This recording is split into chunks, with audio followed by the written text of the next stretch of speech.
قفلنا في الحلقة اللي فاتت بعد فوز بطلنا على نعمان وقضاءه عليه باستخدام شوبر. بعدها شفنا بطلنا بيجهز طريق من القصر بتاع ابوه لحد الجبال الشرقية، وكان جابر مستغرب لانه مركز على الطرق في البداية، لكن لويد طمنه بانه مخطط لكل حاجة ومع الوقت هيشوف النتائج بعينيه. قبل ما نبدأ ما تنساش تدعمنا بلايكاتك الجميلة واربط الأحزمة ويلا بينا على الفيديو. جابر بينادي على لويد وهو ماشي وبيسأله جبت منين كل الخبرة اللي عندك دي؟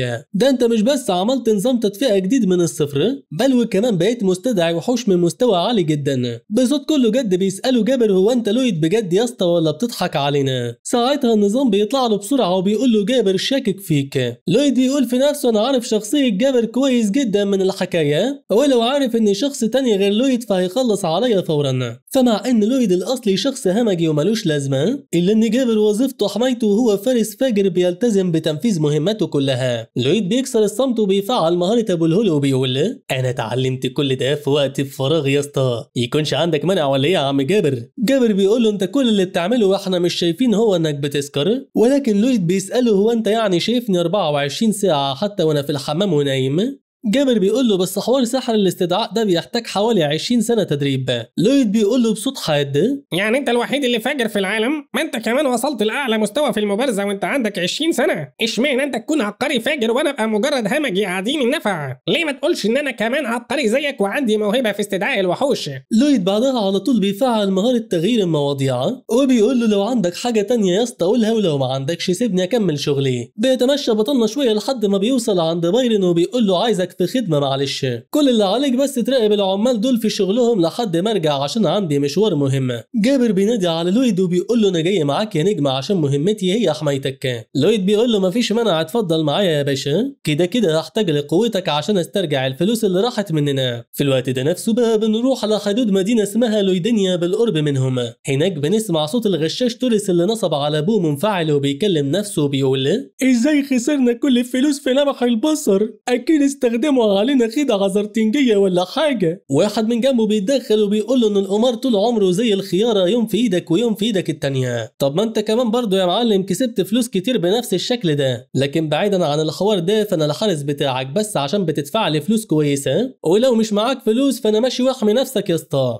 بصوت مفزوع توريس بيقول له ايه استنى يا اسطى، بقول لك استنى ارجوك انا معايا فلوس ادفع لك المره دي. ما انت لو مشيت يا عم الحارس فالناس اللي انا ضحكت عليهم هيجوا يعجنوني ضرب، ولكن لو فضلت معايا هقدر اتحمى فيك واخدع ناس اكتر. قبل ما يخلص كلامه ده بيتفاجئ بلويد بيضرب الباب برجله بقوه وبيقول له اكيد تقصدني انا باللي هيعجنوك ضرب دول. بانفعال شديد بيقوم توريس من مكانه وبيقول له انت مين ودخلت هنا ازاي؟ لويد بيبتسم وبيقول له كنت متاكد انك مش عارف شكل يد النصابه، لكن وبما اني جاي اخلص القديم والجديد فاسمي لويد فرونتيرا، فاكرني يا اسطى ولا تحب افكرك اكتر؟ حارس سما ابوس مناخيرك الحقني من الهمج ده. الحارس بيقول له تحب اني اقتله يعني ولا ايه الكلام؟ ولكن توريس بيقول له شيلني واهرب بيا في الحال. الحارس بينفذ الاوامر فعلا وبينط من الشباك وهو بيقول ما اصعب اكل العيش. نزول الحارس على الارض بيكون شكله فاجر وبينه كده فارس مش مجرد حارس. بمجرد هبوطه على الارض بيشوف جابر في وشه بيلوح بسيفه بقوه، بيقول له سيب لي توريس على الارض وامشي من هنا وانا هعتبرك ما عملتش حاجه، لكن لو حاولت تقاوم وتعمل نفسك جامد مش هرحمك وهخلص عليك معاه. من جوه جابر مش بيكون مرتاح للويد لانه توقع كل حاجه وقال له يقف بره لانهم هيهربوا من الشباك. رغم قوه جابر الكبيره الا ان سنه صغير ورتبته منخفضه مع انه فارس من اعلى مستواه، وده دايما بيخلي الناس تستخف بيه، وحتى الحارس بيقول له روح بعيد يا ابو حفاضه. من الشباك لويد بيبص وبيقول ده بالظبط اللي حصل في الرواية. جابر هيسعى للانتقام لأركو بعد موته وهيروح يخلص على توريس هو والحارس بتاعه. المعركة دي هتكون أول معركة ليه ضد واحد من سحرة الظلام المستفزين، وعشان كده فما كانتش سهلة في البداية أبدا. ما هو الحارس هينجح إنه يستخدم عليه سحر الجاذبية قوية، وجابر مش هيقدر يحطمه غير بصعوبة كبيرة جدا. لكن جابر اللي بتكلم عنه ده كان مجرد شخص ضعيف بس، أو يعني مش ضعيف قوي، وإنما فارس عالي المستوى او من الرتبه اللي قبل اعلى رتبه يعني. انما بقى جابر الحالي ده شخص فاجر بفضل انا بعد ربنا، بما اني علمته ازاي يفتح الدايره السحريه الثالثه لقلب المانا ويبقى احد اسياد السيوف. اثناء كلام لويد عن جمدان جابر الفاجر بيكمل الحارس تعويذته، ولكن زي ما توقع بطلنا بالظبط بنشوف انه عارف يقاوم هجوم الجاذبيه. بكل برود جابر بيبص للحارس وبيساله هي دي قوتك الكامله يا اسطى؟ الحارس بيبدا يعرق ويتوتر وبيقول ودوني عند الحاج امي في الحاله. بيطير في الهواء كمان بعدها وقتها وبيقول له تبا ليك ولعقدك يا توريس يا محتال. جابر بينفرد بتوريس وبيقول له تعرف ياض ايه عقوبة خداعك لنبيل جامد زي اركو؟ الواد مفاصله ساحت وارتاحت من كلام جابر، وده خلاه الكعب يقع ينط ويبقى شكله زي السروال. جابر بيقول له ده انا هقطع لك رجلك يا اسطى واخدك بعدها على المحكمة كمان. لويد باقصى ما عنده من سرعة بيجري يقف قدام جابر وبيقول له بتعمل ايه يا اسطى استنى، ما انت لو بجد قطعت رجله وخدته المحكمة هيتحكم عليه بالاعدام وده شيء مش تمام. جابر بيتصدم من كلامه وبيسأل نفسه ازاي لويد بيقول هالكلام، ما هو كلامه ده معناه انه حاسس بالرأفة تجاه بشري مع انه ما عندوش رحمة بشكل عام. بعد شوية وقت بنشوف توريس متربط ومتكتف وكاتم نفسه من الخوف.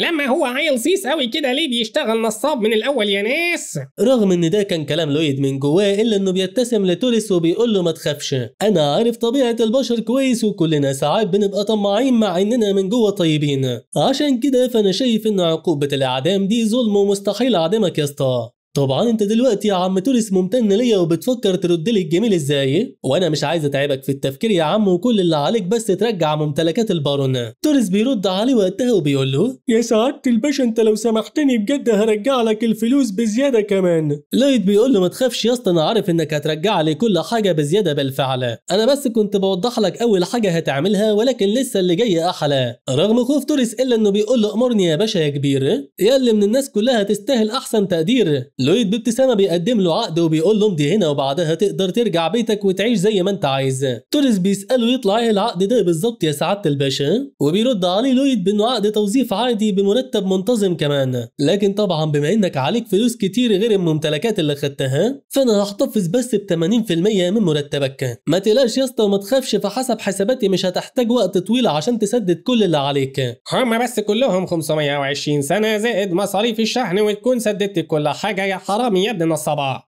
الحسوني. ده كان رد توريس الحزين واللي مات من جواه، في حين ما كان جابر بيقول انا كنت عارف ان الهمج ده هياخد كل حاجه موجوده معاه. لويد بيقول في نفسه انا مستحيل اوافق على اعدام الفرخه اللي بتبيض بيضه دهب، وخصوصا لو كانت هتفضل تبيض لحد ما تموت.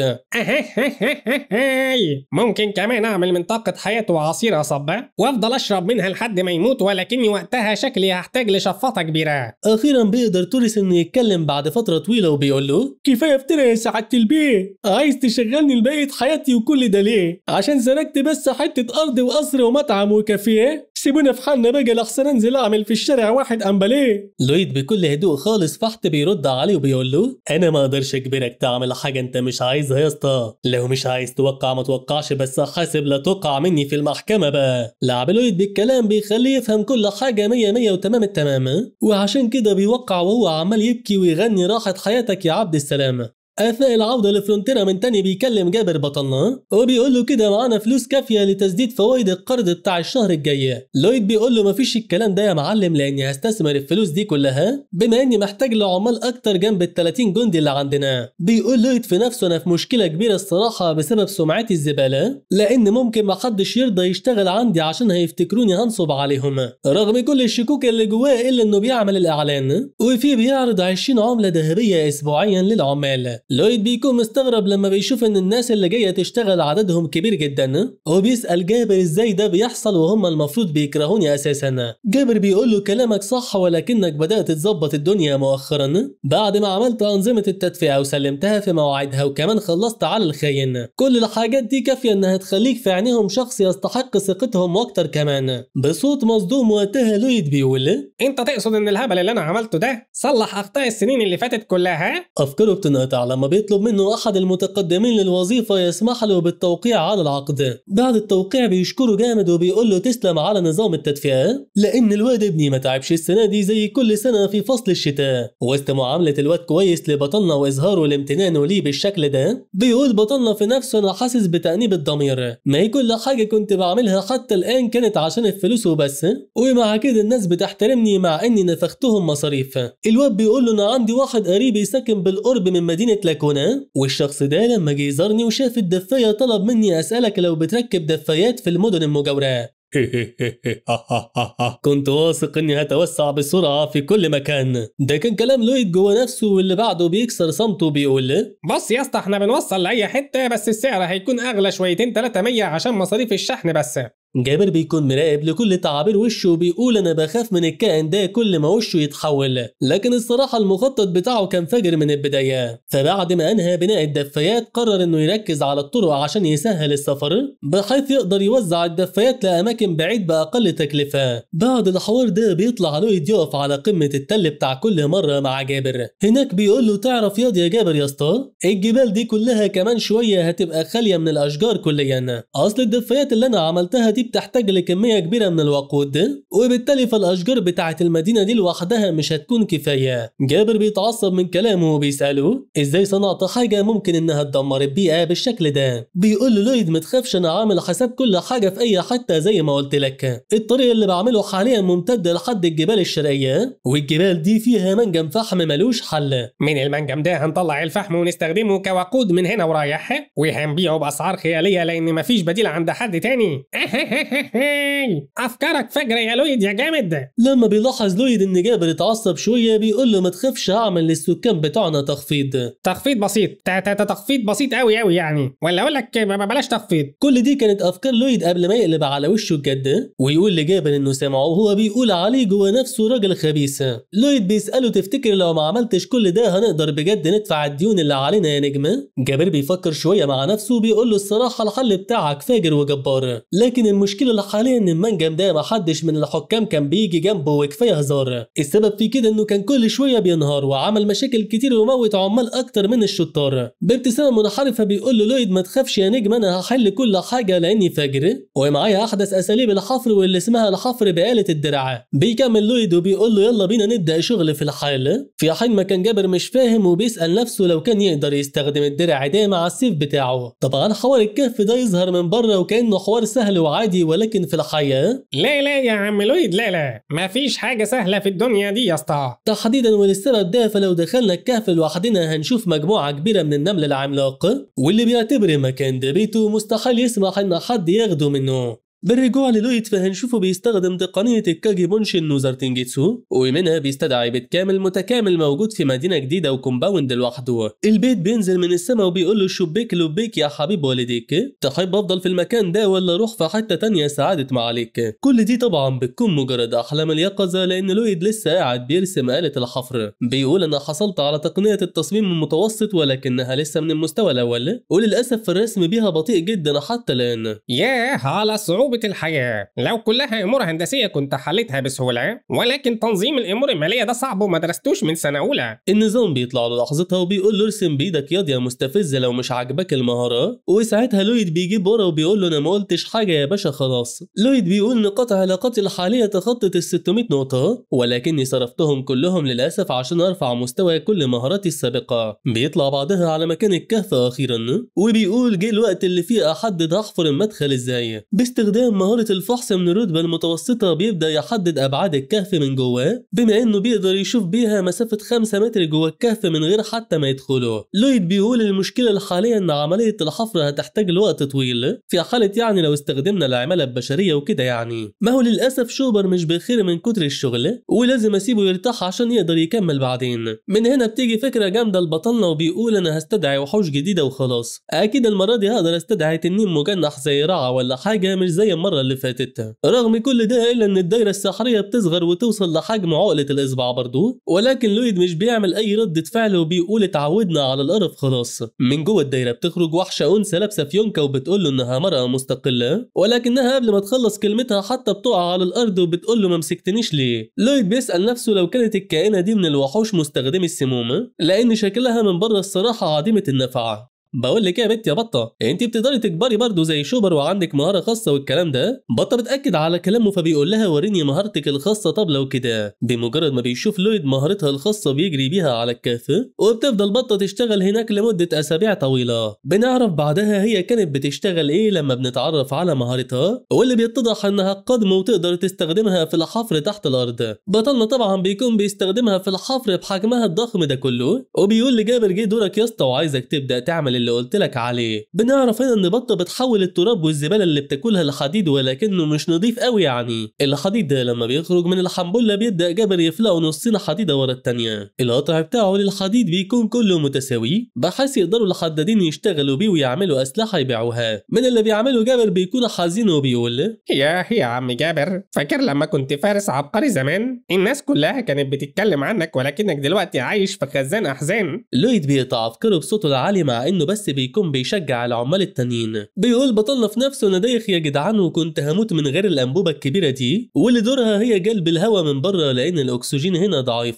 جابر بيقرب من لويد وبيقول له روح ارتاح لو عايز، لأني شايفك شغال من الصبح ومش بتاخد راحة زي العمال. لويد بيقول له أنا بيك بص يا اسطى ولازم أشرف على الشغل بنفسي. العمال كلهم مش عارفين هم بيصنعوا إيه أساسا وماشيين بس على كلامي، ولو سبتهم ومشيت مش هيشتغلوا بضمير وهيبوظوا كل حاجة. لويد بيفعل بعدها مهارة الفحص، والمرة دي بتكون النتيجة خيالية لأنه لأول مرة بيقدر يشوف الفحم الأسود اللي كانوا بيدوروا عليه من أسابيع. بصوت عالي لويد بيقول لهم خلاص قربنا نوصل وبيفضل يشجع فيهم. بيشكر بطة على جنب بشكل خاص كمان وبيقول لها من غيرك كنا هنحتاج لشهور وسنين. لويد بيقول اسمعوني يا شباب، أول ما نوصل للفحم هنبطل حفر وهنركز بس على توسيع النفق وتأمينه من الانهيار. لازم كله يخلي باله لأن الوضع لسه خطر وممكن المكان ينهار. وسط ما كان بيتكلم بيسمع صوت جاي من ورا الجدار. الصوت بيفضل يعلى وده بيتسبب في دخول لويد في حالة من الدهشة والانبهار. لويد بيسأل نفسه ازاي الحيطة بتتحرك بالشكل ده رغم انها مصنوعة من الحيطة والأحجار. بيستخدم مهارة الفحص من جديد فبيشوف فتحة في أبعد جدار. بيقول جوه نفسه بصوت مصدوم انها ما كانتش موجودة لسه من ثواني ولا كان في اي دمار. قبل ما يخلص كلامه بيتفاجئ بنملة عاملة حملة بتخرج من الجدار وبتقول له صباحك لذيذ. لويد بيسقط على الارض ولحسن حظه اللي بيعمله ده بيخليه يتفادى الهجوم. جابر بيسحب سيفه وباستخدامه بيهاجم الوحش وبيقطع انيابه بشكل كامل. لويد بيستخدم المجرفة وبيفعل هجوم التجريف هو كمان عشان يدمر دماغ الوحش، وبالفعل شغلهم المشترك هما الاتنين بينجح في القضاء على النملة بشكل كامل. لويد بيقول النمل فاكرني بخاف منه وانا متعود اكل صراصير اساسا، لكن مشكلة النمل اللي الكل عارفها هي ان مفيش نملة بتعيش فيهم لوحدها وانما كلهم بيعيشوا جوه مستعمرات نملية كبيرة الحجم. النمل فعلا بيخرج عشان ينتقم للنملة الحزينة اللي ماتت فبيهربوا اتباع لويد كلهم في حين ما كان جابر عمال يخلص على الوحوش واحد ورا التاني رغم انه تعبان. لويد بيسأل نفسه يا ترى دول عددهم 200 300 ولا حتى 1000، ايا كان العدد بتاعهم فلو خرجوا من الكهف هيدمروا مدينة. جابر لوحده مستحيل يخلص عليهم كلهم، وخصوصا ان النفق ده ما فيهوش اكسجين كافي واكيد هيغمى عليه. وسط ما كان لويد بيسأل نفسه لو كان المفروض يفجر المكان ولا لا، بيتفاجئ بجابر بيرزعه كف على وشه وبيقول له يا اسطى ده مش وقت الخوف والتوتر. لويد بينفعل عليه جامد وبيقول له يا ابن الذين يا مستفز، انا كنت في نص افكاري اساسا وانت قطعتها. ادعي عليك النمل ياكل سروالك ويخلص عليك، ها ادعي. جابر بيقول له بوس دماغك يا اسطى ده مش وقت هبل لحسن انا وانت هنموت. لويد بيعصر دماغه جامد وساعتها بيشوف لمبة الكرتون من جديد واللي خلال ثواني بتنور بحل لانه مهندس فاجر وجديد. بينادي على جابر وبيقول له احنا هنواجه النمل بشكل مباشر، لا وكمان هندخل العش بتاعهم في الحال. جابر وصل لمرحلة ممتازة من الثقة في لويد وعشان كده مش بيسأله ليه، وبيبدأ يخلص على الوحوش عشان يفتح له الطريق. العمال اللي كانوا تحت الأرض خرج منهم عدد كبير وبلغوا أركو باللي حصل. أركو بيكون مفزوع لما بيسمع إن في نمل بري ظهر وبيسألهم عن أخبار لويد. العمال بيقولوا له ده طلب من كل العمال يخرجوا من تحت وفضل هو بس موجود مع جابر عشان يحلوا المشكلة. أركو بيستعد للحرب خلال ثواني وبيقول لهم يلا بينا نحمي المدينة في الحال. تحت الأرض من تاني بنشوف جابر في حالة صعبة وبيسأل لويد قدامنا قد ايه على الوصول للمكان اللي انت عايزه. لويد بيقول له فكك مني يا عم وسيبني اركز في اللي بعمله لحسن احنا الاتنين هنموت. حوار ان النمل مش بيخرج من الكهف ممكن يكون حلو ولكنهم في المقابل عاملين علينا حصار من كل الجهات. جابر ممكن يكون من رتبة اسياد الفرسان وكل حاجة ولكنه هنا مش عارف يتنفس اساسا. خطتي الحالية لحل المشكلة هي ايجاد طبقة غاز الميثان موجودة هنا واللي بمجرد ما اشوفها هرمي عليها النار وولع في المستعمرة كلها. بعد شوية من البحث باستخدام مهارة الفحص واخيرا بيشوف الطبقة دي وعشان يوصل ليها بيبدأ يحفر وبيقول لجابر احميني يا اسطى لحسن ياكلوا لحنبلة وانا موطي. سرعة حفر لويد كبيرة جدا مقارنة بالناس العادية وده كله بفضل مهارة التجريف،